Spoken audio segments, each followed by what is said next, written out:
Hello folks, welcome back to our YouTube channel. Today is such an exciting day because our flooring has arrived and we are eventually going to be getting our flooring put in our living room.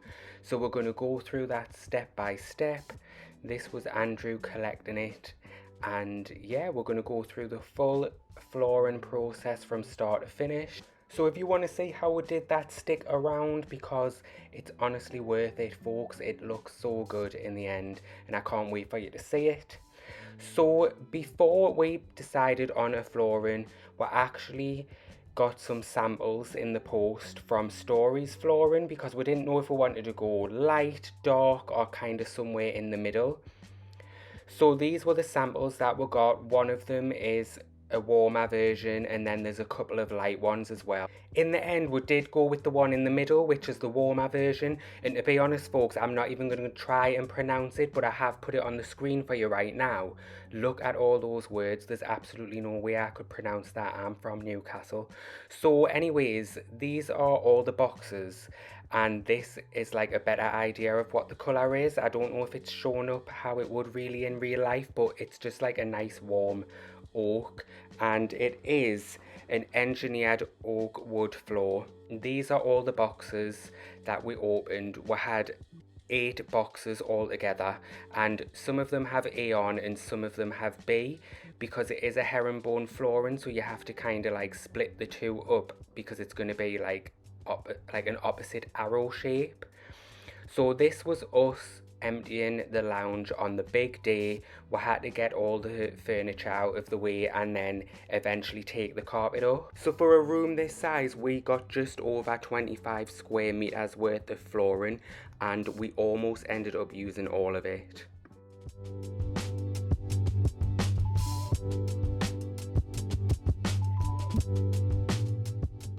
I know it looks like I'm just standing around following everyone doing nothing, but I think it's because I was more project manager, just making sure everybody was okay and that there was no accidents or anything like that.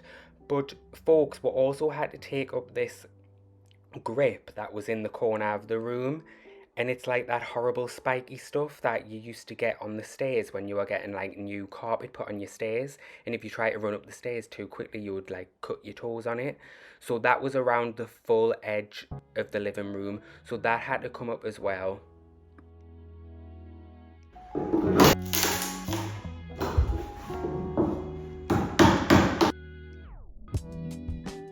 So here is the old carpet outside ready to go to the skip, and then this is the lounge completely empty, no carpet, no flooring. This is what it looked like before. And can you see that lighter wood in the middle? Like back in the day, Victorians or Edwardians or whatever, they basically would have had like a big rug in the middle of the floor and they would have just painted the wood around it, which I just thought was really interesting. But this is the underlay going in, which is basically what the wood is going to lie on top of. And our good friend who does flooring is starting it out, basically getting the center panel in first, which is like the center row in the middle of the room. We decided we wanted the floor to flow towards the fireplace so that it goes in the direction of what it is when you walk into the room, and this is what the first row looked like.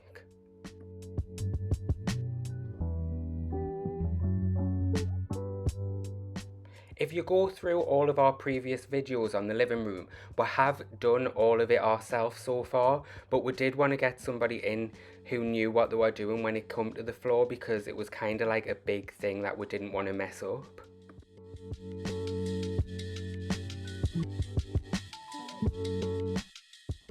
So the pieces basically just slot together like this using wood glue, and once you get that middle row put in, you can just join pieces on either side. So here's a few shots of Andrew doing it himself just so you can see how simple it is. You put some wood glue along the side and then you just slot it in and then just use a little mallet or hammer just to give it a little tap into place. Also, I'm so sorry folks, but I had to mute these clips because the radio was playing in the background and I totally forgot that the video could get in trouble for like copyright music purposes or whatever. So anyways, the clips are muted. But if you do have any questions on this part, feel free to ask them down below and we'll try and answer them as best we can. But obviously, yeah, we aren't professionals, but where we can do things, we are more than happy to try. So here was me just recording them bits, and then as you can see, the floor just like really comes together and starts to take shape as it fills out the room.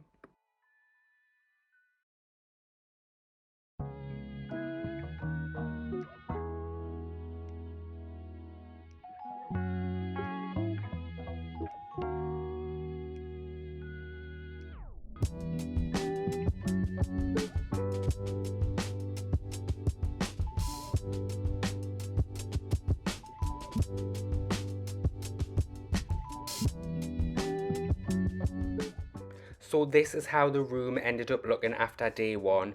Altogether, it only took 2 days. And as you can see, it's literally just one strip left down the left-hand side and a small area over to the right. This is where it got tricky though, because that's when you have to fill in these little triangular parts where the flooring meets the wall. And I don't know if this is any help or makes sense, but as you can see, you kind of just cut the shape out with 2 pieces stuck together and then just slot them into place. So now that we reached the edges, it was time to take the old radiator out and replace it with the new cast iron radiator. We wanted to go with cast iron ones in the living room just because it suits the style of the house more. And these are the radiators that we got online.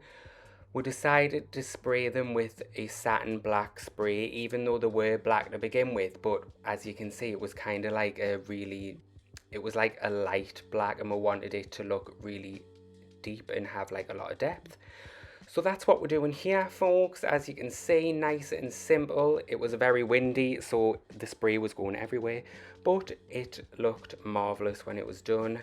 So looking at these clips now, it looks like the spray isn't going on, but I swear it was. We're just doing like little light coats at a time because we didn't want it to like go runny and have paint marks coming down. But this is basically what it looked like after, and I swear it did make a difference.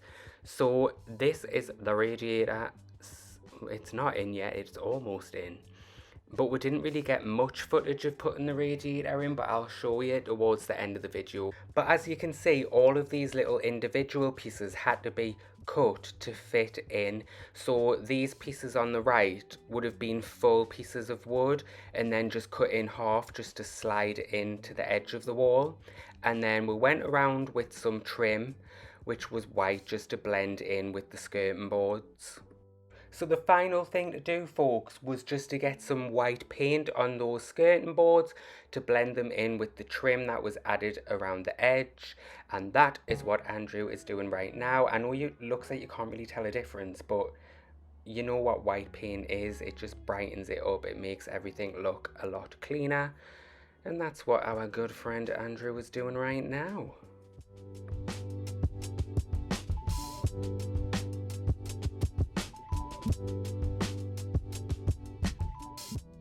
So folks, once that paint was dry, it was time to get the tape off, and this is what the floor looked like once it was fully complete.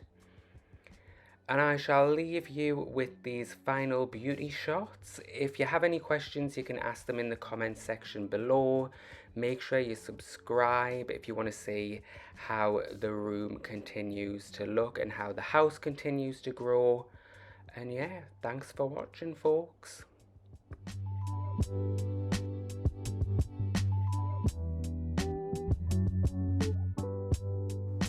So this is what the floor is looking like, all finished almost. We've got this little area here in the corner that just needs finished off, but it was because the radiator was too big. So we got this cast iron radiator fitted in quite nicely. But unfortunately, we're gonna have to send the one back from this side and get a smaller version to fit in. But this is the floor all finished, and there's some nice light coming in actually, so it's looking rather good.